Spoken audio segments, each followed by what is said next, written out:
There is a false narrative that if we are disciplined, then we can't be in our feminine energy or flowy, or we can't be creative, that we're not leaving enough space for creativity. But when you focus on being disciplined, there is so much more room for creativity because you're not worried or anxious about the things that have not gotten done. Welcome to the Chingona Revolution podcast, where we will bring out your inner badass Latina, overcome self-doubt, help you gain clarity, and pave your own path, all while leading with courage. I am your host, Latina coach and speaker, Erica Cruz.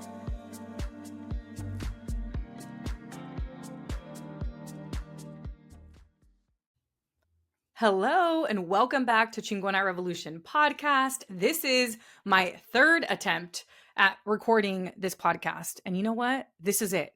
Third time's a charm. I don't know why I kept stumbling, but even if I mess up this time, we're going to keep it because I teach my clients to show up imperfectly, and that supports me, or I guess it enforces me to show up imperfectly because I have to lead by example, right? So I'm actually super, super excited about this podcast episode because we're talking about a really juicy topic, which is hustle versus discipline. So how is it that you could get things done without hustling?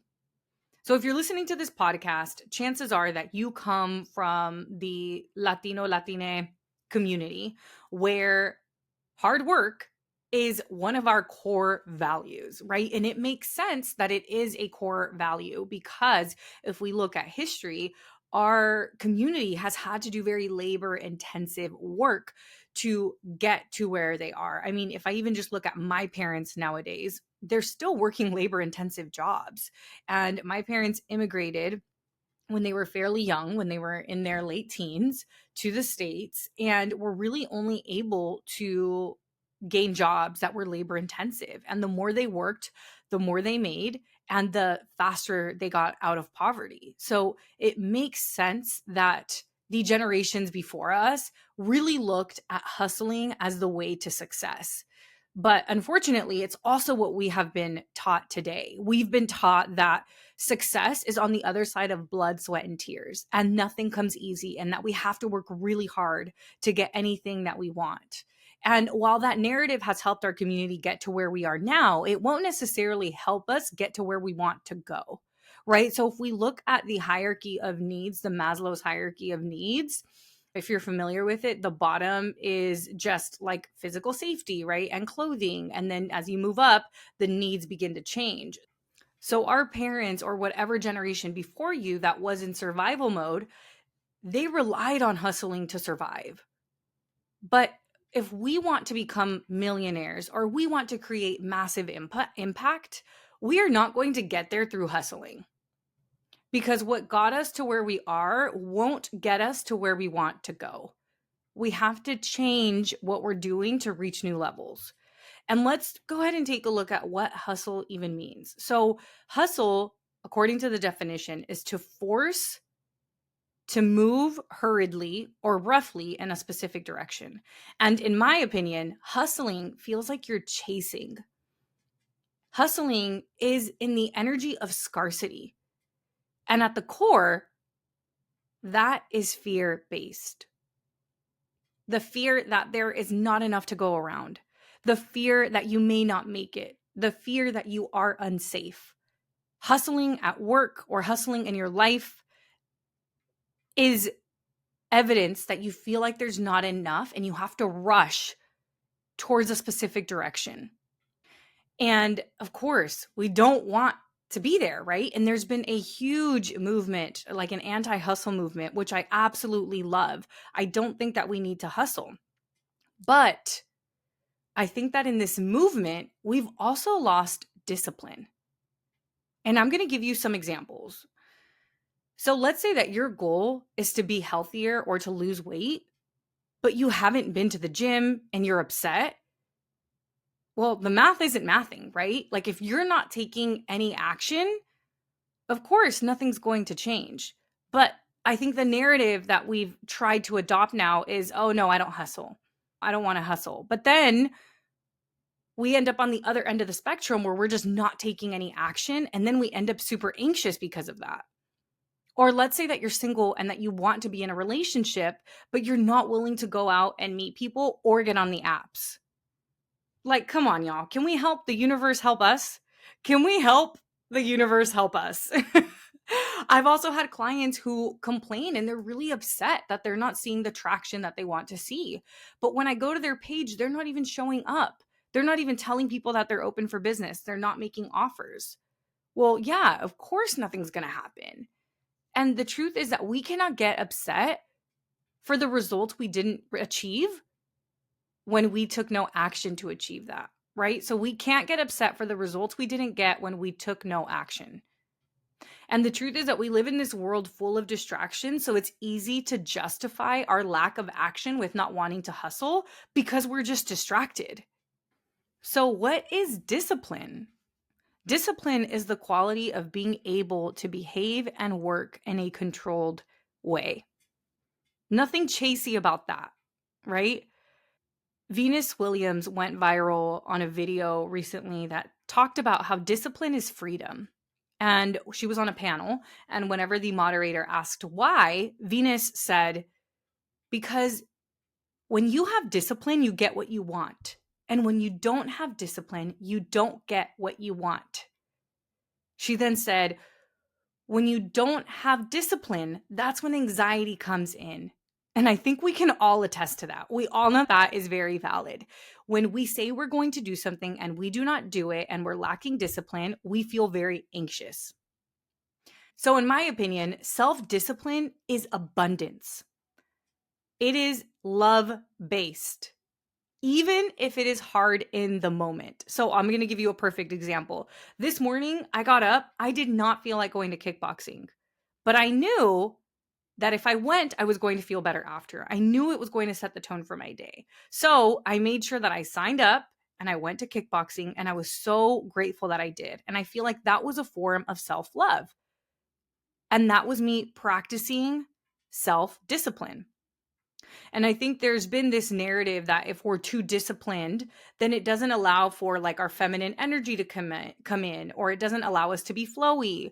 But when you focus on self-discipline and actually get things done when you say that you're going to do them, there is so much more room for creativity because you're no longer thinking in your head, oh man, I have to do that thing. It's just already done. A lot of you are out here waiting to feel motivated in order to start something or to take action.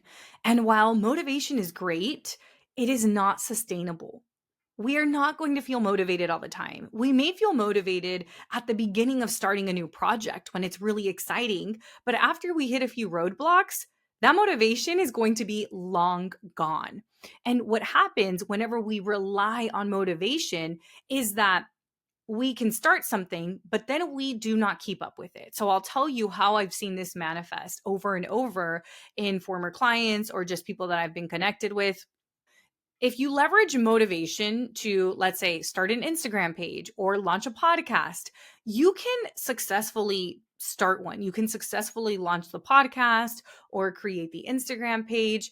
But more often than not, what I see is if there isn't self-discipline, if they're not practicing self-discipline in consistently posting on the Instagram page or releasing the podcast episodes, then it's just started and then it's inconsistent, right? Because anybody could go start something. You could rely on motivation to go start something. But how many people stick with it? How many people practice discipline to continue to post, to continue to record podcast episodes, to continue even when it feels hard or even when you don't feel like it? Do you think I felt like recording this podcast episode? I am extremely busy this week, extremely overwhelmed. I have a speaking engagement tomorrow morning with an audience that I don't normally speak to. I'm hiring, I'm restructuring my team. So, as much as motivation is great, we cannot rely on motivation. We need to rely on discipline. And there's a difference, again, between discipline and hustling. And if you are not sure if you are hustling or if you are practicing discipline, ask yourself, how do I feel? Does it feel like I'm in that chasey energy? Because if so, I'm hustling. And if it feels like, yep, this is difficult, but I know that in the end, this is going to be helpful for me, then that is discipline. Okay, so I have a list of different tips for you to practice discipline and to get things done without hustling. So, the first tip I have for you is ask yourself before making a decision on something, ask yourself, what does my future self need from me? So, I'm going to give you some scenarios. I talked about kickboxing earlier. When I went to kickboxing this morning, I did not feel like going to kickboxing, but I knew that my future self was going to be happy that I went because the endorphins were going to kick in. I was going to get a nice workout in. I was going to sweat. It was going to set the tone for my day. So my future self was going to be happy that I did the workout class. My future self is also happy that I'm sitting here recording this podcast episode now than if I would have delayed it, especially knowing I have a speaking engagement tomorrow that's taking up a lot of brain power. So let's say that I am, I don't know, in my cycle, right? Let's say that I'm in my winter phase of my cycle and I have just started my period and I am feeling exhausted. And then I ask myself, what does my future self need from me? Do I need to sit down and force myself to write emails or should I rest right now? Well, maybe in that situation, my future self actually needs me to rest so that when I am rested, the next day I could write emails.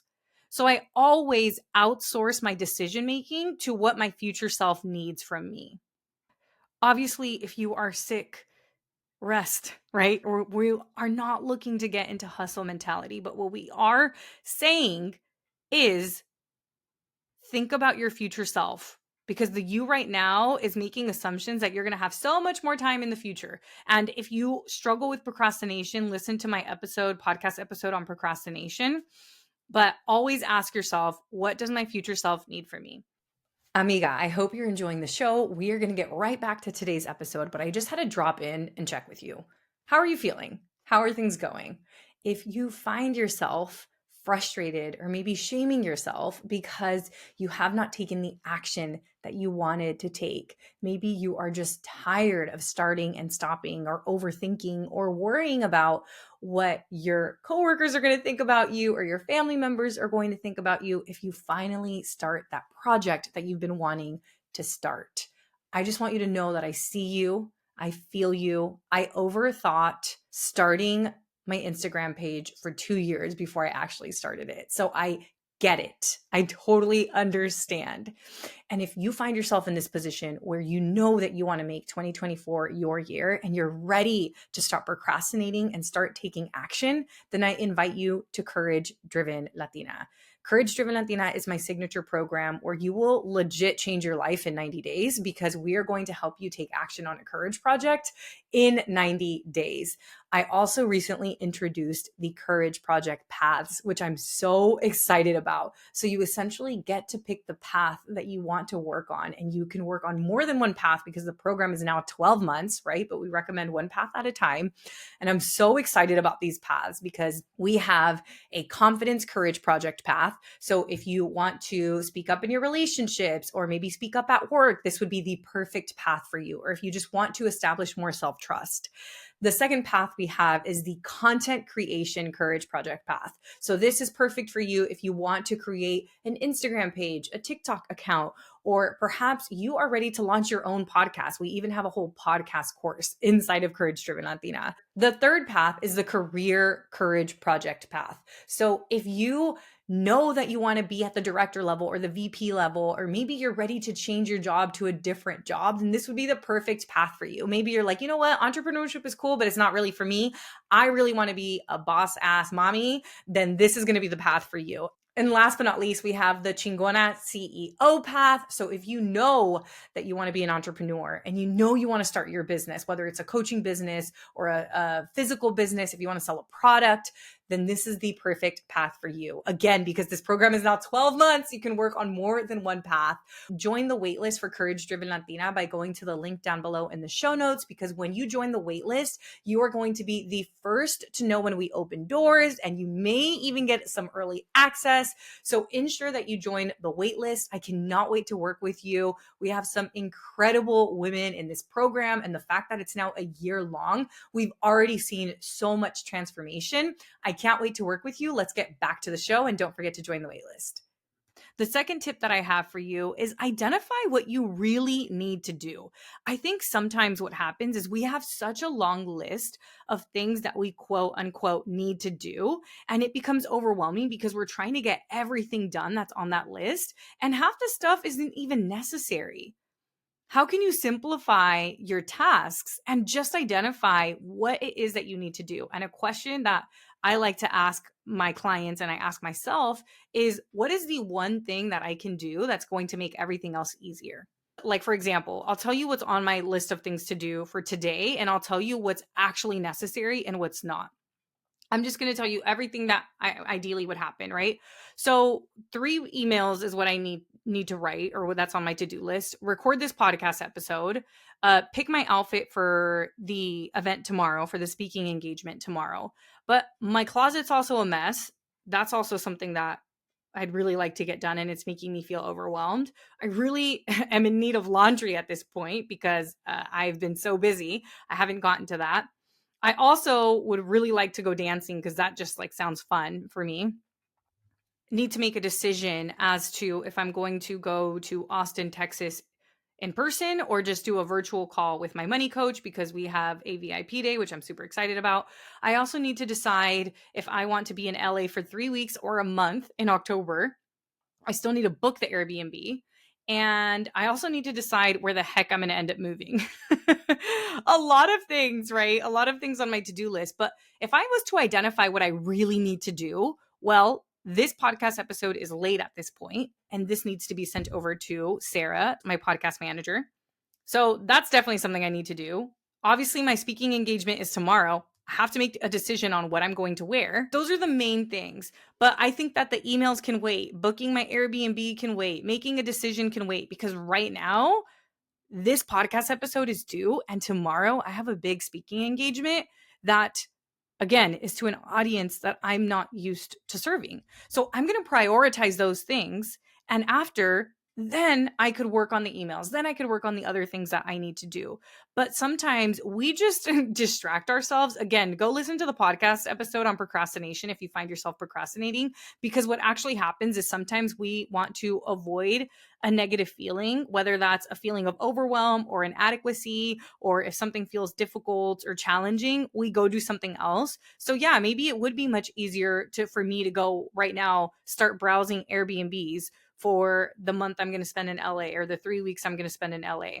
But that doesn't serve what I need to do right now. That is not practicing discipline. That is practicing distraction. So identify what actually needs to get done. And if you are really stuck on this, then I recommend looking up this little matrix that is called, I believe it's the Eisenhower matrix, and just Google it. So what it'll have you look at is it'll have you categorize your to-do list in the quadrants of, is it urgent or not urgent? Is it important or not important? And if it's urgent and important, that's something you do. If it's not urgent but it's important, then you schedule it. If it's urgent but not important, you delegate it. And if it's not urgent and not important, you delete that. You don't even have that on your list of things to do, okay? You are an individual that is in high demand, and your time is the resource that is the most valuable, because guess what? Time is the one thing that we do not get back. And how you spend that matters more than how you spend your money. So be very mindful of how it is that you are spending your time. Another tip that I have for you is, if you are afraid of hustling, check in with yourself. If you are like, you know what, Erica, I tend to be a workaholic. I've learned hustling from my parents and I can't stop doing it. I want you to check in with yourself and ask yourself, does this feel like there's not enough to go around? Does this feel fear-based, or is this love-based? Am I taking this action because I feel like there's not enough to go around? Or am I taking this action because I know that my future self would be really happy that I did it? And the way that you check in with yourself is, what's the narrative? What's the story you're telling yourself? But also, how does your physical body feel? Because if you feel closed off or like your shoulders are being pressed down or like pressure on your chest, that's probably a really hustly feeling. So check in with your physical body as well. The next tip I have is, yeah, if you are resting, decide that you are resting. Okay, because rest is also productive. And rest, believe it or not, also requires you to practice discipline. So if you are sitting on the couch or laying in bed, but you're over here thinking and thinking about everything that needs to get done, make a decision in that moment. I'm either going to get up and do what I need to do or what I've been telling myself I need to do, or I'm going to make the decision that right now I'm resting and that's all I'm going to do. The only thing you have to do there is make a decision, decide. That's it. And the last tip that I have for you is do things that will keep you accountable. Register for the class.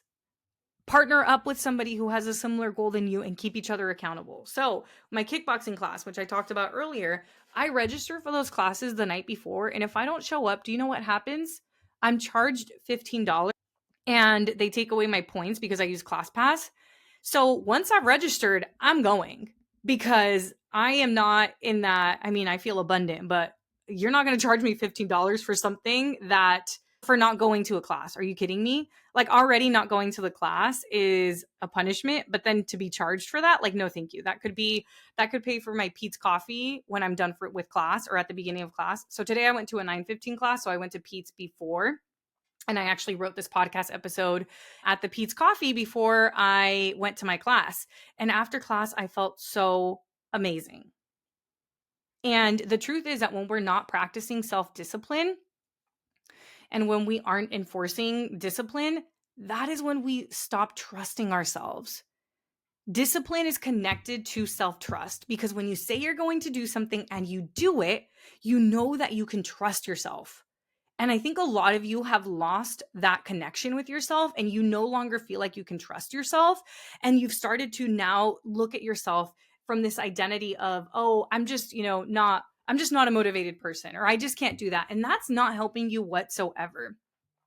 So, no, we do not want you to go into hustle mode, but we do want you to be disciplined because the more disciplined you are, the more self trust you create. And the more self trust you create, then you are able to create the life that you actually want. It's a lot easier to make decisions when you trust yourself. It's a lot easier to listen to your intuition when you trust yourself. It's like, imagine if you had a friend who told you that they were going to show up. Like, let's just keep using the workout example because that one's easy. Let's say that you're like texting a friend and you're like, hey, let's go to the 8 a.m. class tomorrow. And the friend says, yeah, let's go. So you show up at 8 a.m. and your friend just stops showing up. Eventually, you're just going to stop texting your friend, right? But this is happening with ourselves too. We keep hitting snooze on the alarm button. And then we're like, oh, you know what? Yeah, I'm just not going to show up anymore. And that is the identity that we're creating for ourselves. And it's not serving us. So again, we do not want you to be in hustle mode. We don't want you to be in this fear-based mentality, but we do want you to do the things that you're telling yourself you're going to do. Okay, let's quickly recap. Hustle is to force or move towards a specific direction. It is chasey energy. It's coming from scarcity, and at the core, it is fear based. Discipline is the quality of being able to behave and work in a controlled way. Venus Williams says discipline is freedom because when you have discipline, you get what you want. When you don't have discipline, that's when anxiety comes in. So self-discipline at the core is abundance. It is a love-based practice, even if it's hard in that moment to take that action. There is a false narrative that if we are disciplined, then we can't be in our feminine energy or flowy, or we can't be creative, that we're not leaving enough space for creativity. But when you focus on being disciplined, there is so much more room for creativity because you're not worried or anxious about the things that have not gotten done. And to quickly recap my tips, the first one is ask yourself, what does my future self need from me whenever you're making a decision on what to do? The next tip is identify what really needs to get done. Prioritize. The next tip is if you're afraid of hustling, check in with the feeling that you have. Is it a fear-based feeling or is it love-based? Next tip is when you're resting, decide you are resting. And the last tip that I have for you is do things that are going to help keep you accountable. Register for the class ahead of time, join some type of buddy system and hold each other accountable. And I think the last thing that I'll say is discipline is one of the qualities that we're really going to practice inside of Magnetic Mastermind. Even though this is about attracting things to you, when I think about magnetic marketing, it's about taking the correct action and disciplined action that's going to bring opportunities your way. And remember, magnetism and being magnetic means that you aren't chasing, but you are attracting. And we don't attract by just sitting in our rooms hoping, right? We get clear on what we want. We know we're worthy of having what we want. And then we take the action that's going to help us get it. Remember, we have to help the universe help us. We can't just sit there and sit in hope. All right, everyone. I hope you enjoyed this episode as much as I did, and I will see you all next week. Thank you so much for joining me this week. Make sure to visit theericacruz.com, that's Erica with a K, where you can subscribe to the show so you'll never miss an episode. You can help this podcast grow by supporting me with an Apple Podcast rate and review. If you took anything away from this episode, I invite you to take a screenshot and share it on social media so that your favorite badass Latinas can also check it out. Be sure to tag me at the Erica Cruz, that's Erica with a K, because you know I want to see it. If you're ready to join the revolution and be a part of the Courage Driven Latina community, visit couragedrivenlatina.com to get more information and join the waitlist. Thanks again, and I'll see you next week.